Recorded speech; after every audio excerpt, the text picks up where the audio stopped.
we have always had two sexes. But what about But history? now, Just to pick history, not biology, because you said history, biology. What about history? well, there's a lot of history to biology, and you would be missing a big point to pretend that there's not historical biology. But if you want to talk about history, we can, not in biology, but just talk about the history of mankind. Yeah. We've got areas where they don't want to talk about slavery. In today's video, David Pakman calls out Dr. Phil for being a right-winger in a heated debate about cancel culture. We all know Dr. Phil.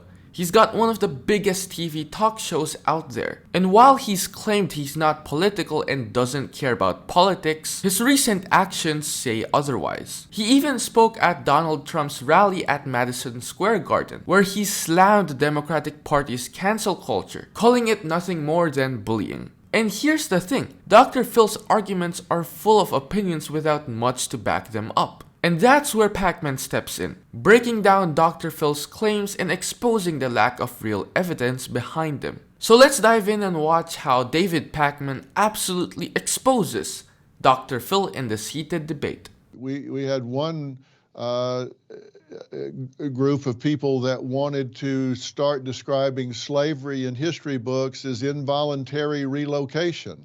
Right. This was not involuntary relocation. This was slavery. And we've got people that are wanting to rename schools because people that were doing what were the mores and folkways of the times now would clearly be doing things against the law, certainly against mores and folkways, because they were slave owners at the time. Are saying, well, now we have to tear down these statues, we have to rename these schools, and we don't want to teach about them. We have to learn from our mistakes as a society. We can't pretend those things didn't happen. They did happen. They were dark and ugly times in American history. We don't want to pretend those things weren't there. So let me see if I understand, crazy. because there's a bunch of stuff. So if I hear you correctly, you're not in agreement with those who want to minimize the tragedy and brutality of slavery, but you also want to keep the school names. If a school is named after a slave owner, you're also okay with that because it will remind us and we will learn from it. Am I understanding that correctly? I think you're oversimplifying what I'm saying. What Okay. I'm saying is, if you're wanting to change American history to pretend that these people did not exist, and you want to measure them by today's yardstick rather than the yardstick at the time, that's what is referred to as presentism. And that's like saying, okay, you're going to drive through a neighborhood and the speed limit is 20. And you drive through that neighborhood doing 20, and then they come along and say, you know what, we're going to change the speed limit to 10, and we're going to give you a ticket for speeding when the speed limit was 20. It's now 10, but you weren't speeding when you were doing 20, but now it's 10. We're going to give you a retroactive ticket for doing what was acceptable at the time. That's called presentism. We're going to take what was done back at the time, pull it up into the current time, and condemn you for not knowing what was going to be acceptable 200 years later than when you did it.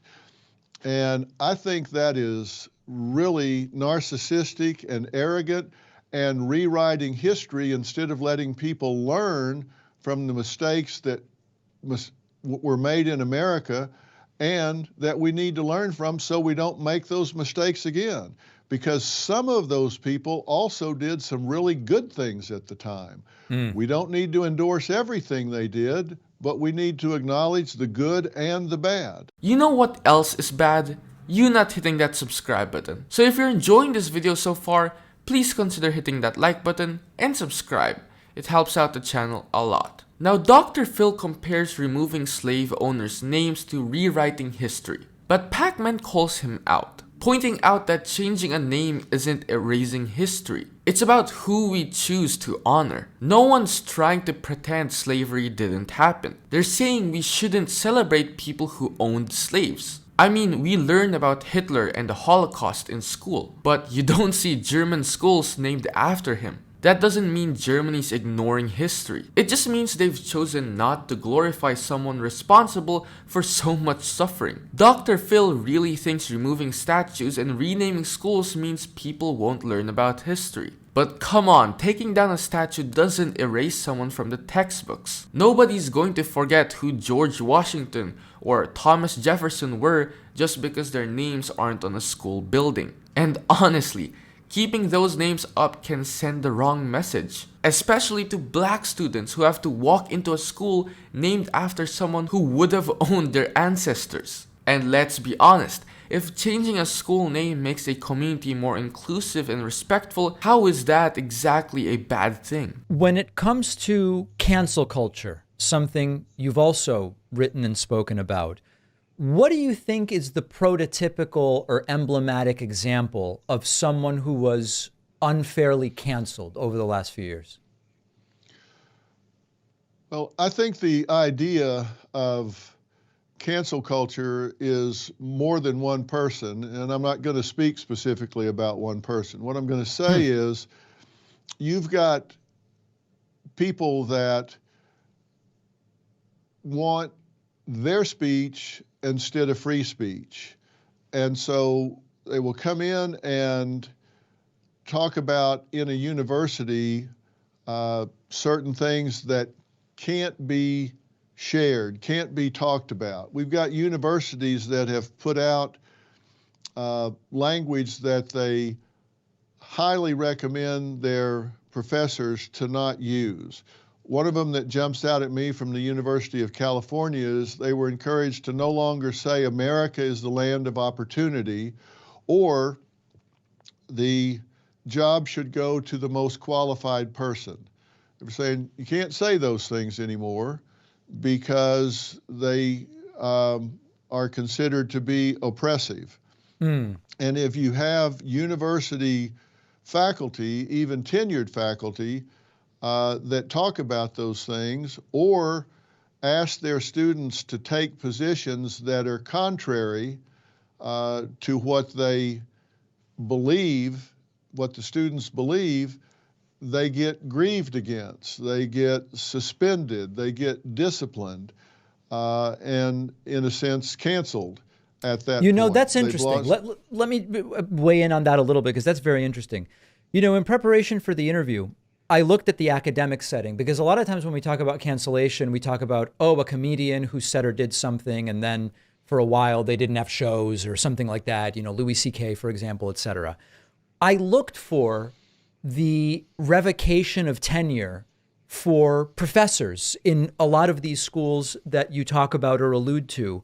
And really, it seems that when tenure is being stripped, it's for real wrongdoing. Plagiarism is uncovered, sexual harassment of students, et cetera. I really struggle to find evidence in a country of 330 million people of tenure being stripped just because of using the wrong language. Now, I'm not saying that there aren't wacky memos that go out, or I'm with you that this stuff exists anecdotally. But if we think about what is happening big picture, I actually struggle to really find examples of this as an epidemic. Tell me where I may be missing something. Well, I don't know what you mean by epidemic. Well, that it's happening, that professors are being stripped of tenure, not for serious violations of their like I said, sexual harassment, plagiarism, being involved in criminality, but just because they said something that is maybe not politically correct. I'm just not seeing that tenure is being stripped from professors for that. Do you have any examples of professors that have lost tenure in that way? I do, and I'll provide it to you. How's that? I'll get you a list and send it to you. That would be, I would love to do that, because if that is happening, I want to expose that, and I want to talk about that. It's funny when Pakman pushes for actual examples for professors losing tenure just for saying something politically incorrect. Dr. Phil can't name a single one. Instead, he promises to send Pakman a list, which feels like a dodge since he's making the claim right there and then. And Pakman's got the facts to back him up. When professors lose tenure, it's almost always for serious reasons: plagiarism, sexual harassment, or criminal behavior, not for expressing an opinion. Plus, let's not forget, tenure exists to protect professors' freedom of speech. So the idea is that universities are just stripping it away because of a controversial comment doesn't really hold up. And the whole argument that students can't handle opposing views, that's pretty exaggerated too. Surveys show that most college students support free speech and open debate, but they also expect their professors to create an environment where everyone feels respected. That's not cancel culture, that's just basic decency. At the end of the day, there's no evidence to a mass wave of professors losing their jobs for speaking their minds. Cancel culture might make headlines, but Pakman shows that the actual impact is way smaller than people like Dr. Phil makes it out to be. But this is it for today's video. If you've enjoyed, make sure to like, subscribe, and share your thoughts in the comment section down below.